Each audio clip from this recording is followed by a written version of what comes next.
What is this drug that is causing all this mayhem?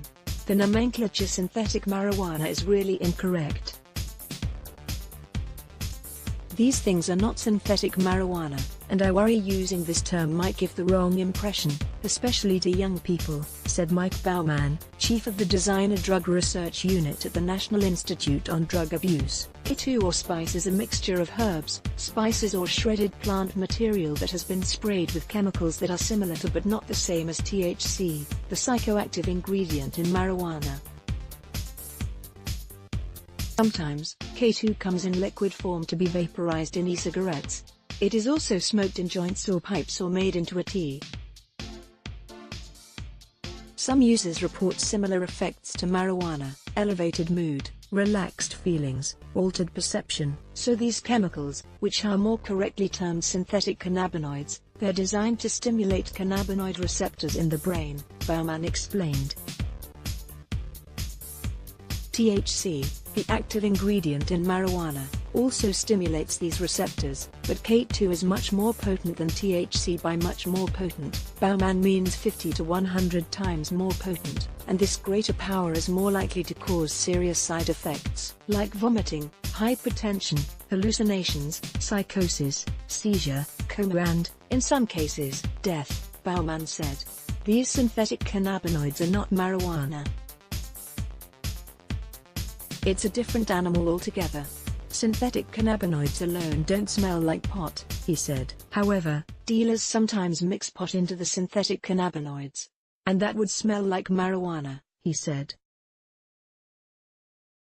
So they're going to have distinct odors that may or may not smell like marijuana.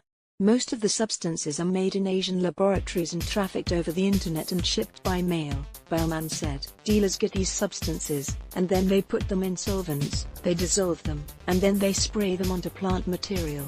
Street sales in previous years, K2 was sold in shiny packages and found on the shelves of brick-and-mortar shops, mostly gas stations and head shops, but there's been a crackdown on that, Baumann said.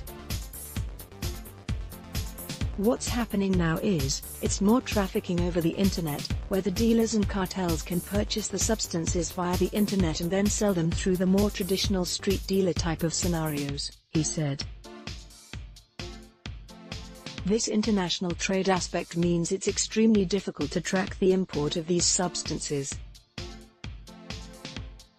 In the United States, this tough job falls to the Drug Enforcement Administration, which has classified, in some cases temporarily, 8 separate synthetic cannabinoid chemicals as Schedule I, meaning they have no currently accepted medical use and a high potential for abuse. Yet it does not stop when the DEA identifies one of these synthetic cannabinoid chemicals and it is made illegal by legislative action. One of the things that happens in response to that is, you get a bunch more new chemical entities come out to replace those that have been made illegal, Baumann said. The World Health Organization is also tracking these compounds because the problem has global reach, he noted. Use of these drugs is under the radar, so it's difficult to estimate the total number of users, Baumann said. Tolerance and dependence. One group of people who use these drugs more than the general population is people who are subjected to random drug testing, because the substances are not detected by traditional urine tox screens, he said. These include probationers, parolees, military personnel and athletes. There appears to be an uptick in use of these synthetic cannabinoid products among the homeless and indigent populations, Baumann said, adding that this is an easy and inexpensive means of getting high, as K2 is quite cheap in comparison to other drugs. Chronic users report the development of tolerance and dependence, 2 cardinal features of addiction, he said. Tolerance means the drug becomes decreasingly effective over time, while dependence refers to the insatiable need for the substance.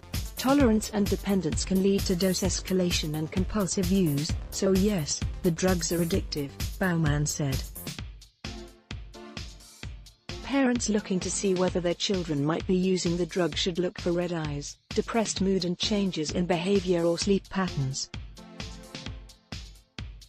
In the worst-case scenario, users become impaired, fall into a stupor or lose consciousness. There's no quality control in their manufacture and packaging, Their chemical constituents are unknown, and even in cases where the chemical constituents are known, there's no information about the biological effects, Baumann said.